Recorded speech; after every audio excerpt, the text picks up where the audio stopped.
Hoje, o Prato Cheio te convida para um casamento. O salão tá cheio de gente maquiada, usando vestido chique, terno de grife, joias. Enquanto a cerimônia não começa, as pessoas comentam como os noivos se conheceram. Alguns cochicham que jamais, nunca mesmo, pensaram que esses dois iam dar match. Tão diferentes. Mas há quem ache que eles têm tudo a ver. São farinha do mesmo saco. O fato é que o casório acontece. E a relação dura 45 anos. Bodas de Rubi, que chama. Depois, eles se separam, mas não por muito tempo. Atualmente estão firmes e fortes de novo. Mais maduros, experientes e modernos. Apostando numa relação mais desconstruída. Fala a verdade. Você não aguenta mais esperar para saber quem eles são, né? Eu sou a Maíra Matias e você tá no Prato Cheio, podcast de O Joio e o Trigo. Hoje, vamos mergulhar na fascinante e bastante desconhecida história de um casamento.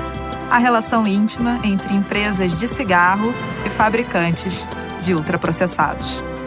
É isso aí. Vai ser Tang com Marlboro, Oreo com Camel e shake de whey protein com Derby para arrematar.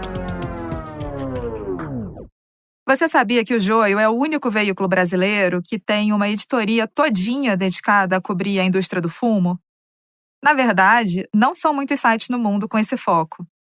Pode parecer exagero tanta dedicação a esse assunto. Mas como você vai ver, a gente entende melhor o mundo, inclusive a nossa alimentação, depois de mergulhar nas estratégias desse setor. Para continuar conectando os pontos, a gente conta com você. Faça parte do Sementeira, nosso programa de apoiadores. A partir de R$15 por mês, você ajuda a gente a contar histórias desconhecidas, como a que você está prestes a ouvir. A Camel é uma marca de cigarros bastante popular no Brasil. O produto vem numa embalagem azul ou amarela, com um simpático camelinho. E por aqui, é fabricado por uma empresa japonesa, a Japan Tobacco International, conhecida pela sigla JTI. Mas não foi a JTI quem criou a marca do camelo, e sim uma empresa lá dos Estados Unidos, a RJ Reynolds. Meet movie star Charlton Heston on the set of a recent Paramount picture. By the way, Charlton, I notice you have a very definite preference in your cigarettes. Yeah, that's right. I've been smoking Camels for a long time now. A Reynolds foi fundada em 1911 como resultado de uma decisão judicial que desmembrou o monopólio de cigarros nos Estados Unidos. E esse monopólio foi meio que o início de tudo. Marcou a passagem do cigarro enrolado à mão, que era algo caro, um item de luxo, para o cigarro produzido em larga escala, com diferentes táticas de marketing para chegar à maior quantidade de pulmões possível. A Camel foi criada logo depois da quebra desse monopólio, em 1913, e recebeu esse nome porque o cigarro era feito com um tabaco turco. Pensou em Turquia, pensou em camelo. Típico reducionismo de americano, né? He liked me. I liked him. We had excellent chemistry. It's a good sign. Em pouco tempo, a marca se tornaria a mais popular dos Estados Unidos. E a Reynolds, a maior fabricante de cigarros do país. Extremamente lucrativa, ela começou a diversificar os negócios na década de 60. Arrematou uma companhia de transporte marítimo aqui, umas empresas de petróleo e gás acolá, mas também cresceu o olho para o setor de alimentos e bebidas. Em 1963, a Reynolds abriu essa porteira ao comprar uma empresa chamada Pacific Hawaiian. Fruit juicy. Hey, how about a nice Hawaiian punch? Sure! E transformar seu principal produto, a bebida Hawaiian Punch, muito usada em coquetéis alcoólicos, numa bebida infantil. A gente fala sobre esse foco nas crianças já já. Mas o fato é que a Reynolds não parou por aí. Em 79, ela comprou a Del Monte, gigante das frutas, por $618 milhões. 3 anos depois, foi a vez da rede Kentucky Fried Chicken e da marca de vodka Smirnoff, por R$1 bilhão. Em 85, veio o divisor de águas com a compra da Nabisco. Biscoito gostoso, né? É chocolícia. É novo, é da Nabisco. Quem tá beirando os 40, como eu, vai lembrar que Nabisco no Brasil era sinônimo de biscoito. A criadora do Oreo do Traquinas era supervisada porque tinha inventado toda uma linha de coisas que as pessoas comiam entre as refeições. Os tais snacks. Todo mundo queria comprar Nabisco. Mas foi a fabricante de cigarros quem abocanhou a empresa por $5 bilhões. Uma fábula na época. Essa compra causou tanta sensação no mundo dos negócios que uma outra fabricante de cigarros ficou inspirada. A Philip Morris, que fabrica o Marlboro, resolveu, em bom de um mês, dobrar a meta. Quando a gente atingir a meta, dobramos a meta. Comprou em 85 a General Foods, que produzia de café solúvel a comida congelada, a Kraft em 88, hoje Kraft Heinz, que a gente reconhece por causa do ketchup, mas fabricava uma infinidade de produtos, e, finalmente, a própria Nabisco no ano de 2000. Com isso, a fabricante do Marlboro se tornou dona da segunda maior empresa de alimentos do mundo, depois da Nestlé. Jaime? Sim, senhora. O menino está com sede. Chegou a hora de eu te dar um exemplo concreto das consequências dessa união. Tem a ver com o Tang, o famigerado suco de pozinho que fez parte da infância de muita gente aqui. Ele não merece. Não merece mesmo. E quem vai te contar por quê é a Laura Schmidt. That was their vision. A Laura é professora da Universidade da Califórnia em São Francisco. Ela ficou conhecida justamente por estudar o assunto que é tema desse episódio. Mas isso começou quase por acaso, em meados da década passada. And she and I were doing research on the Sugar Association. Ela estava olhando para as artimanhas da indústria do açúcar. Quando as doenças cardíacas explodiram, essa indústria chegou a pagar cientistas de Harvard para eles colocarem a culpa toda na gordura. Como a Laura chegou nessa informação? Por dentro. É que a Universidade da Califórnia tem o maior arquivo de documentos corporativos do mundo. São memorandos, relatórios, e-mails trocados entre executivos, funcionários. Enfim, uma caixa de Pandora de coisas cabeludíssimas. Só da indústria do tabaco, são nada menos do que 19 milhões de documentos, que aterrizaram lá à revelia das empresas. Uma consequência de processos por danos à saúde pública movidos na justiça americana. We were studying the sugar industry, and my colleague was working in the archive. A gente estava estudando a indústria do açúcar e a minha colega estava trabalhando no arquivo e disse: "Sabe, Laura, eu achei uma porção de documentos da indústria do tabaco sobre bebidas adoçadas, como Kool-Aid, Capri Sun e Tang." Foi quando um mundo de possibilidades se abriu na frente dela. Eu fui olhar e, no fim das contas, eram milhões de documentos desse arquivo do tabaco tratando de alimentos. Aí, desde então, eu me dediquei por anos a tentar entender o que aconteceu.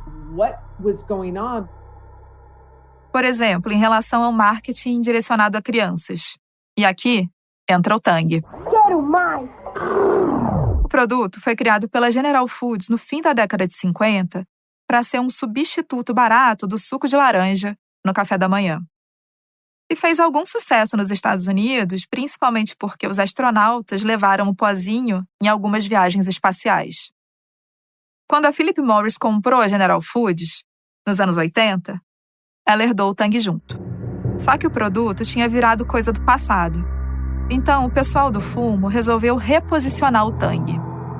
Ele não seria mais uma bebida para o café da manhã, mas para todas as horas do dia. E como já tinha acontecido com o Hawaiian Punch, lembra? Agora o público-alvo não seriam mais os adultos, e sim crianças e adolescentes entre 9 e 14 anos. Nos documentos internos, os executivos segmentam a faixa etária que o produto deve atingir desse jeito super específico mesmo. Os comerciais passaram a ter um quê de aventura com coisas loucas acontecendo. The extreme taste of Tang in a glass. Tipo orangotangos lutando karatê. Ao mesmo tempo, eles foram criando vários e vários sabores de Tang. É o mesmo modelo que eles usam para os cigarros. Se você pensa numa marca como a Marlboro, uma marca grande, conhecida, você vai criando versões dentro dela. A indústria chama isso de extensão de linha. Você pega a mesma marca, mas varia a cor, o sabor, a embalagem para atingir diferentes públicos-alvo. A Philip Morris não era novata nesse rodeio. E não só por causa de marcas como Marlboro, que tem a versão vermelhona, light, mentolada. Ela já tinha feito a mesma coisa com uma outra bebida de pozinho, que não tem no Brasil, chamada Kool-Aid. More Kool-Aid? Num documento da Philip Morris, os executivos comentam que, até ali, o marketing tinha sido muito dirigido para as mães das crianças. Mas isso ia mudar. Nós decidimos focar no marketing para crianças, onde sabemos que temos mais força. Eles, então, redesenham o mascote da marca, que é basicamente uma garrafa humanoide com olhos e boquinha que sai andando por aí, e segmentam a bebida para a faixa etária dos 6 aos 12 anos. Num documento interno, os executivos explicam que o Kool-Aid é para crianças menores e o Tang para quem está muito velho para continuar bebendo Kool-Aid e muito novo para beber suco de laranja. Como se suco de laranja tivesse faixa etária. A Laura se deparou com outro documento em que eles discutem a criação de uma versão azul do Kool-Aid. So they thought, okay, we want to make a brand of a line extension of Kool-Aid. Então eles pensaram, ok, nós queremos trabalhar uma extensão de linha do Kool-Aid que deixe meninos de 8 a 10 anos animados, vai ser azul, e nós vamos fazer estardalhaço sobre ser azul. Os executivos, então, resolvem criar um brinquedo para acompanhar o produto, o Blue Genie. Blue de azul, Genie de Houdini, em referência a um mágico super famoso no século passado. The little boy takes the white powder, pours it into a glass of water, and it turns blue, like magic. Blue Genie. O menininho pega um pó branco, coloca no copo de água e o líquido fica azul como mágica. Você pode imaginar, eu criei um filho, sabe? Eu sei do que os meninos de 8 anos gostam. É sobre poder, autonomia, brincadeiras e truques de mágica.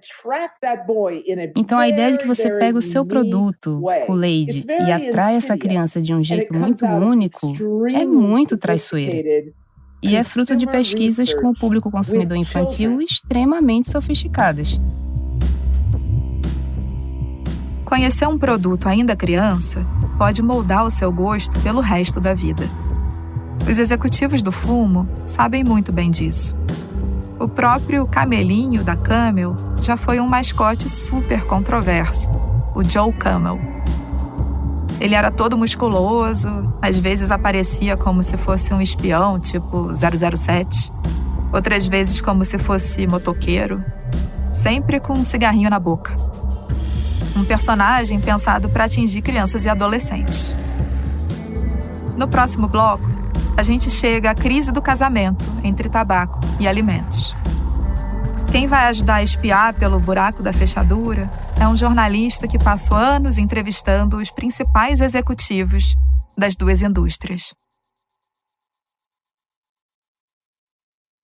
Oi pessoal, aqui é o Theo Ruprecht, e você que está aí acompanhando essa pegada investigativa, ácida e narrativa do Prato Cheio, talvez você também goste do podcast que eu participo, é o Ciência Suja. A gente também mergulha em assuntos bem controversos. No nosso caso, em episódios que a ciência foi fraudada ou mal usada. A gente já falou sobre movimento antivacina, fórmulas infantis, ciência da guerra, anabolizantes, poluição plástica, coaches de saúde. Até o ET Bilu foi tema de episódio no Ciência Suja. Aliás, na quinta agora, a gente vai soltar um episódio especial sobre agrotóxicos e como empresas como a Monsanto tentaram deturpar a ciência para vender uma falsa ideia de segurança. Nós falamos com pesquisadores e visitamos trabalhadores rurais e comunidades indígenas para entender o real impacto desses produtos. Tá imperdível, então depois daqui, já favorita o Ciência Suja na sua plataforma para não perder esse e os outros episódios que virão depois. E pode ir ouvindo os que já estão disponíveis. Hi, Michael. Thank you very much for making the time for this interview. Yeah, of course. How's Brazil? O Michael Moss é uma daquelas referências incontornáveis. Ele é um jornalista americano que ganhou o prêmio Pulitzer não uma ou duas, mas 3 vezes e escreveu livros fundamentais para quem se interessa por alimentação. Em Sal, Açúcar e Gordura, publicado em 2013 e lançado no Brasil pela Intrínseca, ele mostra como nada na indústria dos ultraprocessados é por acaso. Cada produto é resultado de milhões de dólares gastos em engenharia e marketing. E cada variável é levada em consideração para criar coisas viciantes. Já em Hooked, publicado em 2021 e ainda sem tradução para o português, ele explora mais a fundo essa ideia de vício. Só que ao invés de olhar para os produtos, ele examina a nossa biologia. Não para culpabilizar o indivíduo, mas para se perguntar por que nós, seres humanos, somos fisgados tão facilmente por essas corporações. O nosso corpo foi projetado não só para comer, mas para comer em excesso. O nosso cérebro quer que comamos em excesso porque, durante grande parte da nossa existência como espécie, comer pra caramba, acumular gordura, era uma coisa ótima, uma questão de vida ou morte. Era a garantia de que sobreviveríamos a períodos de seca e fome. Se a gente é feito para comer e comer muito, como faz para ter moderação diante de um pacote de Doritos? Foi mergulhando no caso de um desses produtos irresistíveis que o Michael se deu conta de que aquele ultraprocessado não estaria nas prateleiras se não fosse pela intervenção divina.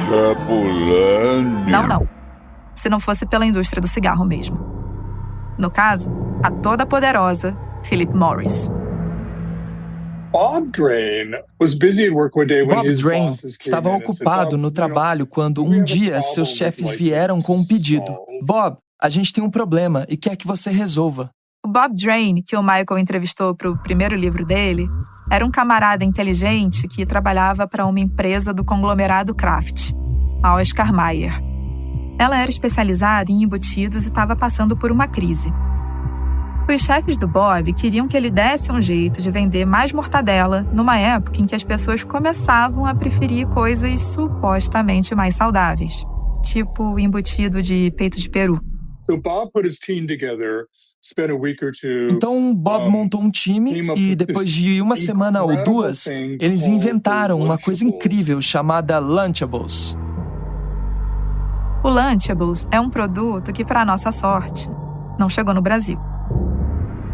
Basicamente, ele é uma caixa de plástico com compartimentos. Tem biscoitinhos, fatias pequenininhas de mortadela e queijo. A ideia é que a pessoa que compra aquilo vai montar seu próprio lanche, empilhando um biscoito em cima de uma mortadela e assim por diante.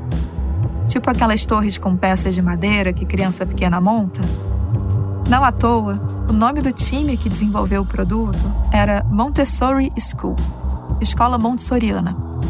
Para quem não sabe, Maria Montessori foi uma pedagoga que desenvolveu um método de aprendizagem com foco na autonomia das crianças. Bom, é óbvio que o produto foi direcionado para o público infantil, né?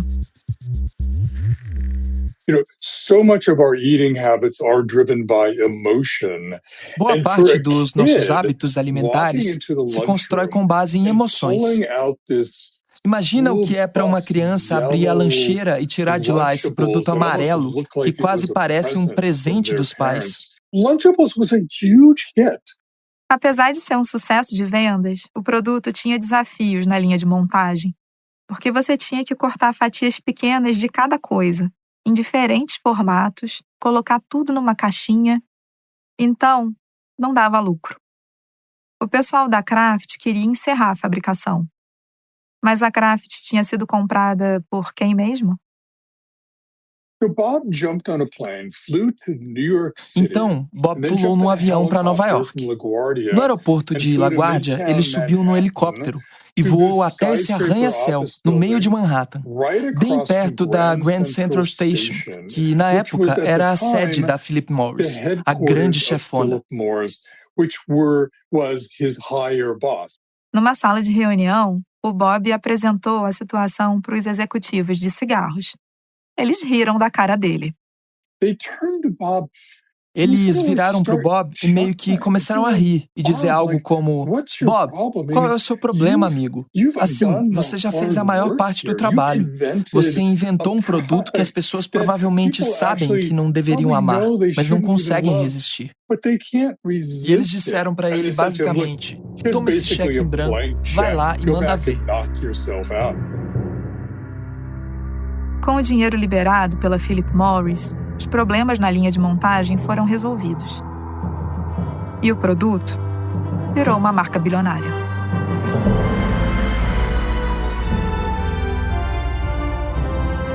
Esse é um ótimo gancho para a gente refletir mais um pouquinho sobre esse casamento. Para o Michael Moss, a história do Lunchables ilustra bem o que a indústria do fumo trouxe para essa relação. E foi quando as luzinhas do meu cérebro meio que desligaram, porque eu finalmente tinha entendido o que a indústria do tabaco trouxe de essencial para a indústria de comida processada.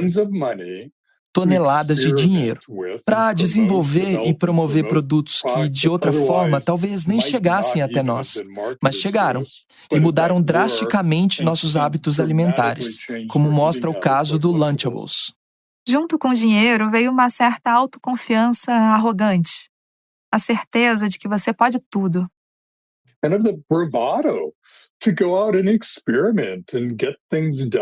A bravata de sair por aí experimentando, fazendo as coisas acontecerem.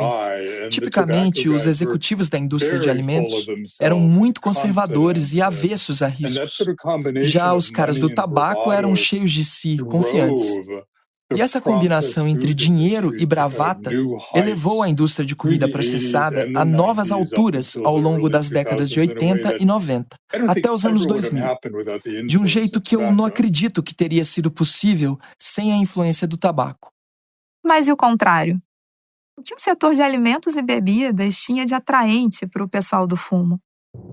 Bom, para a pesquisadora Laura Schmidt, o pessoal do fumo, basicamente, não se via como o pessoal do fumo, mas como o pessoal que sabia vender todo e qualquer bem de consumo embaladinho que tinha como mercado potencial a humanidade inteira. When they were doing these acquisitions, it was strictly about getting bigger, growing their companies, and therefore growing their profits. Quando eles estavam fazendo essas aquisições, era estritamente para ficar maiores. Fazer as empresas crescerem e, consequentemente, aumentar os lucros. A ideia não era, olha, talvez sejamos uma empresa de tabaco, talvez sejamos uma empresa de bebidas alcoólicas, ou uma empresa de alimentos. Eles não pensavam assim. Eles vendiam uma coisa, bens de consumo embalados. Coisas que são baratas, usam ingredientes agrícolas, têm custos baixos e mercados gigantes no mundo inteiro. Mas todo casamento tem suas crises. O relacionamento entre cigarros e ultraprocessados não é exceção. Como você sabe, durante muito tempo, o tabagismo foi normalizado e até incentivado por médicos como uma espécie de calmante para a vida moderna. Na medida em que doenças como câncer de pulmão foram aparecendo com mais e mais frequência, o pessoal da saúde teve que correr atrás de uma resposta. E ela era o cigarro. Lembra que eu falei que o cigarro não era tão disponível e barato? O que mudou com a mecanização da produção? Isso foi em meados do século XIX e tomou impulso mesmo no século XX. Ou seja, mais cigarros, mais pessoas fumando, mais doenças. As evidências científicas disso foram crescendo. Mas a indústria do fumo, conhecida como a mãe do negacionismo, fazia o quê? Bom, ela negava. Um momento super emblemático dessa história aconteceu em 1994. os CEOs das 7 maiores companhias de cigarros dos Estados Unidos foram chamados para depor no Congresso americano. E eles mentiram. Falaram que não sabiam que cigarro viciava. I heard virtually all of you touch on it. Just yes or no. Do you believe nicotine is not addictive? I believe nicotine is not addictive, yes. Mr. Johnston. Congressman, cigarettes and nicotine clearly do not meet the classic definitions of addiction. Só que naquele mesmo ano, 94, essas empresas foram processadas. Era uma ação judicial diferente, movida não por pessoas, mas por estados americanos que queriam recuperar parte dos gastos para tratar os fumantes. No desenrolar do processo, documentos internos demonstraram que sim, os executivos sabiam de tudo. Yes. A credibilidade da indústria foi pro buraco e a conta bancária sofreu um belo golpe. O resultado dessa ação saiu em 98 e ficou decidido que as empresas pagariam 246 bilhões, eu disse bilhões, de dólares por danos à saúde pública. A RJ Reynolds, dona da Nabisco e criadora do Camel, entrou em dificuldades. Vendeu sua divisão internacional para a JTI, e é por isso que o Camel no Brasil é fabricado pelos japoneses. Vendeu a Nabisco para Philip Morris. E, finalmente, a parte americana da empresa foi comprada pela British American Tobacco, a BAT, que vai brilhar no terceiro bloco desse episódio. Já a Philip Morris saiu do ramo de alimentos por outros motivos. Segundo Michael Moss, a fabricante do Marlboro viu outra crise de imagem vindo a galope. Era o começo da percepção pública de que certos alimentos eram tão viciantes, ou até mais viciantes, do que os cigarros. O principal advogado da Philip Morris, por exemplo, revelou para o Michael que tinha medo do biscoito Oreo.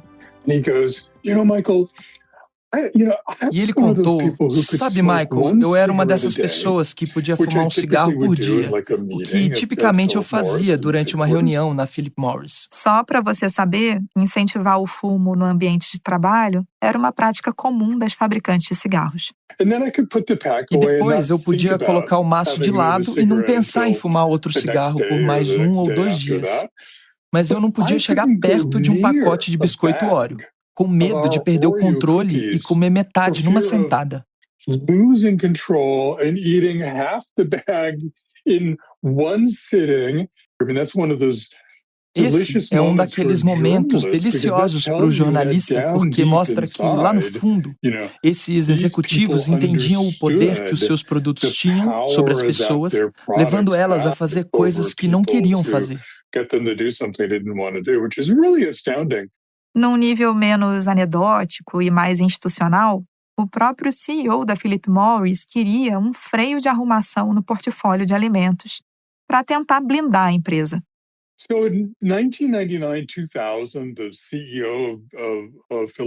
Em 1999 e 2000, o CEO da Philip Morris, Jeffrey Bible, virou para os executivos de alimentos e alertou que eles deveriam fazer algo para tornar os produtos menos dependentes de sal, açúcar, gordura e outras coisas que fazem as comidas processadas tão problemáticas.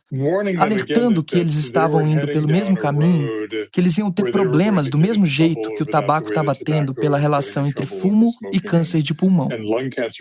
E era verdade. Em 2003, um advogado da Califórnia chegou a entrar com um processo contra a Kraft por causa dele mesmo, o Oreo. É que o biscoito recheado levava gordura trans, um aditivo comprovadamente relacionado a doenças cardíacas, que anos depois seria banido em vários países, incluindo o Brasil. Tanto na Kraft Foods quanto na Philip Morris, o medo era que um processo judicial trouxesse à tona documentos internos. Do mesmo jeito que aconteceu com o cigarro, expondo todos os podres em praça pública. Então a Kraft topou um acordo e tirou a gordura trans do Oreo. Por fim, a decisão teve a ver com a forma como a Philip Morris decidiu navegar um mundo com mais regras. Em 2003, a Organização Mundial da Saúde criou um tratado internacional para frear o tabagismo. Esse tratado estimula leis que proíbam a publicidade de cigarros, impostos encarecendo o produto, ambientes livres de fumo. Recalcular essa rota tinha a ver com apostar em novos produtos, como os cigarros eletrônicos que prometiam recuperar grande parte do apelo que os cigarros tradicionais tinham perdido. Então, em 2008, a Philip Morris passou as ações da Kraft para os acionistas num processo chamado de spin-off e saiu do ramo de alimentos. Fim da história? Não exatamente. Anos depois, outra fabricante de cigarros resolveu reatar a relação com os ultraprocessados, investindo numa empresa brasileira. A gente fala disso no próximo bloco.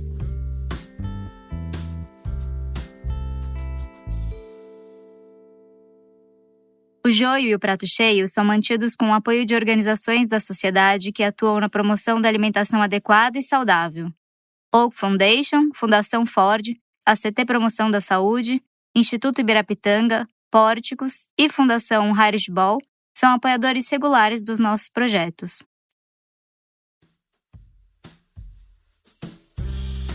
Como toda marca que se preze, a Masmu investe nas suas redes sociais. A empresa brasileira, que vende produtos como barrinhas e shakes de proteína, naturalmente produz muito conteúdo de maromba. Gente com um bumbum lá na lua prometendo revelar o segredo do shape. Tô preparando aqui meu pré-treino, que eu vou correr, e eu vou te ensinar como começar a correr, porque eu recebo muitas mensagens assim, Vivi, eu não sei por onde começar. Dicas de alimentação. Ovos, frutas, café e cereal. Frango, batata, salada e pão. E também besteirada, porque mesmo quem puxa ferro, não é de ferro. A grande pergunta é, quem matou Odete Roitman? Backstreet Boys ou Maroon 5? A Masmu tenta, tanto quanto possível, se associar a uma imagem de saúde e bem-estar. Bom dia, bom dia. Hoje eu tenho 4 horas de treino, são 90 quilômetros de bicicleta. Mas e se eu te contasse que a Masmu faz parte do portfólio de investimentos de uma empresa de cigarros? E não de qualquer uma. Estamos falando da gigantesca British American Tobacco, a BAT, fabricante de marcas como Lucky Strike, Derby, Kent, e que por aqui também é conhecida como Souza Cruz. Em 2019, a BAT criou uma firma de venture capital chamada BTomorrow Ventures. Tá, mas o que diabos é venture capital? Imagina que você tem uma boa grana para investir. Aí seu foco é achar empresas emergentes, startups, e alavancar elas. Algumas dessas empresas vão fracassar. Outras vão dar um retorno muitas vezes maior do que o que você investiu. Bom, isso é venture capital. O primeiro investimento na Masmu aconteceu em 2023. A BTomorrow injetou 125 milhões de reais na empresa.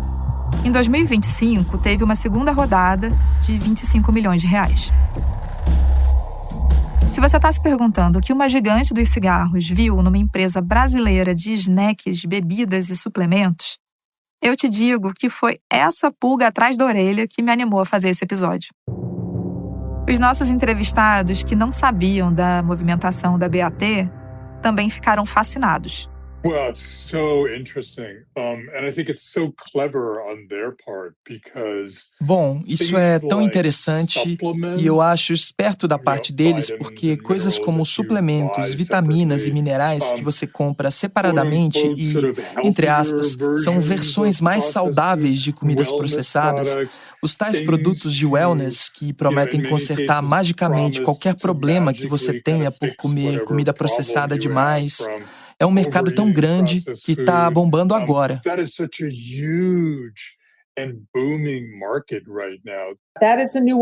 Essa é nova para mim. É a nova grande tendência de consumo. É sobre afirmar que produtos que não têm pesquisa suficiente por detrás deles são bons para as pessoas.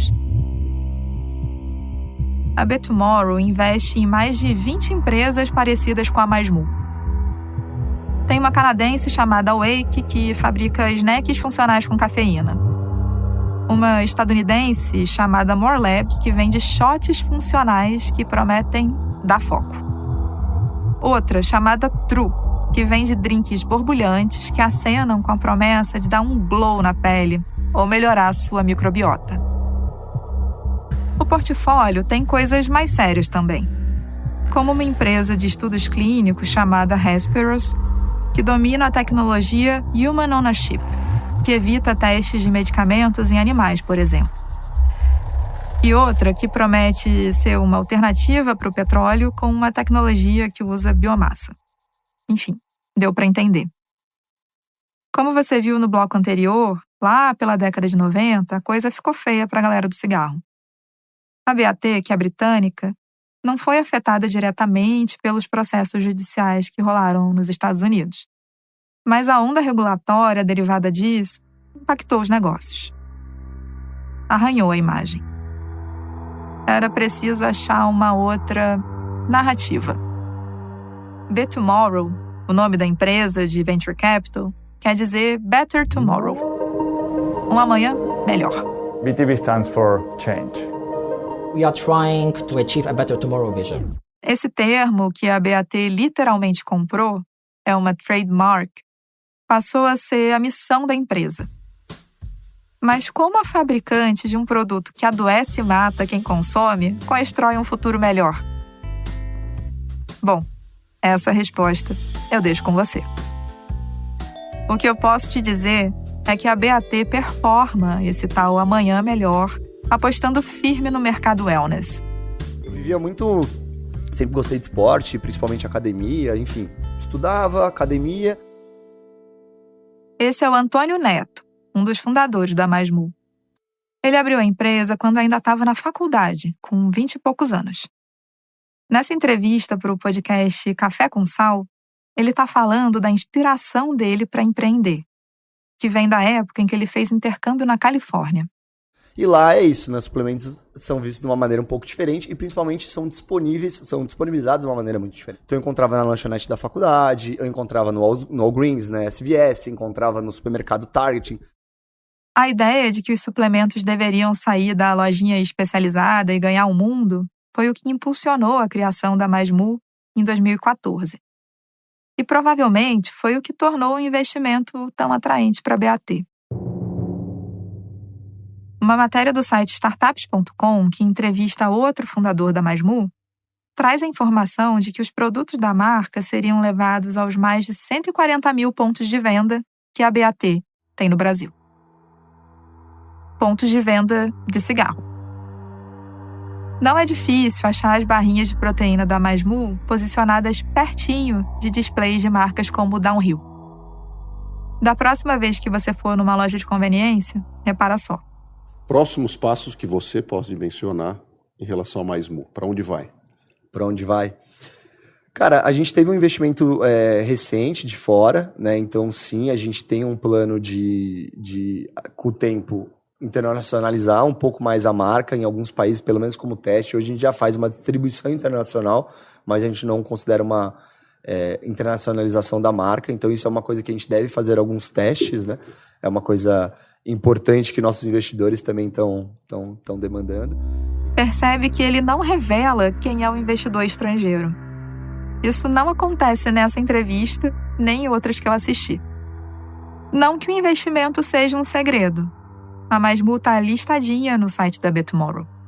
Mas vamos combinar? Quem lê essas coisas, né? Eu entrei em contato com a Mais Mu explicando qual era o tema do episódio e que a empresa seria o exemplo nacional nesse histórico todo. Eles educadamente declinaram o convite. Muito bacana a proposta do episódio. A gente gosta muito. Esse muito estava escrito com M e U maiúsculos, fazendo uma brincadeira com o nome da marca. Muito. Dessa conexão com podcasts e iniciativas que geram discussões relevantes sobre o mercado e o setor de alimentos. No momento, estamos em um período bastante corrido e com muitas prioridades internas. Então vamos precisar deixar essa conversa para um outro momento. A Mais Mu também não quis enviar uma nota que pudesse ser lida aqui com a versão dele sobre essa relação com a indústria do tabaco. Dá para imaginar por quê. Não é trivial associar a sua imagem a uma fabricante de cigarros. É como se fosse um bode na sala, né? Porque o nosso maior ativo é a marca, então isso a gente nunca pode perder, sabe? Esse jeito leve, esse jeito cool. Já para a BAT, o saldo parece ser positivo. É verdade que o casamento entre tabaco e ultraprocessados saiu do tradicional e hoje está mais para uma relação desconstruída. Um trisal, mediado por uma firma de venture capital. E talvez o objetivo não seja crescer, ficar grande, lucrar muito, mas reconstruir a imagem mesmo, fazer um washing da vida. Greenwashing, healthwashing. E quem sabe, dá para fazer as duas coisas. O tempo vai dizer. Enquanto isso, a gente fica admirando mais essa cortina de fumaça. A pesquisa e o roteiro desse episódio foram feitos por mim, Maíra Matias. As entrevistas em inglês foram dubladas pela nossa produtora executiva, Lorena Tabosa, e pelo nosso editor de som, Vitor Oliveira, que também faz a trilha do episódio. A equipe do Prato Cheio é formada ainda por João Pérez na direção geral. A divulgação fica a cargo de Juliana Mastrascusa e Brenda Vidal. A equipe de artes é formada por Denise Matsumoto, Clara Borges e João Ambrósio. Esse episódio foi gravado no estúdio Trampolim, em São Paulo. Eu quero deixar um agradecimento especial ao cientista Carlos Monteiro, que me colocou em contato com o Michael Moss, e a jornalista Raquel Torres, que, fazendo a pesquisa para outro projeto de reportagens, o Cortina de Vapor, encontrou a conexão entre a BAT e a Masmu. Esse episódio usou áudios do O Notícias, do podcast It Works, do podcast Café com Sal, da conta de Instagram da Masmu, dos canais de YouTube Tobacco Free Florida, Jake's Top 10, Retro Commercial Vault, Propagandas Históricas e Coisas do Meu Tempo.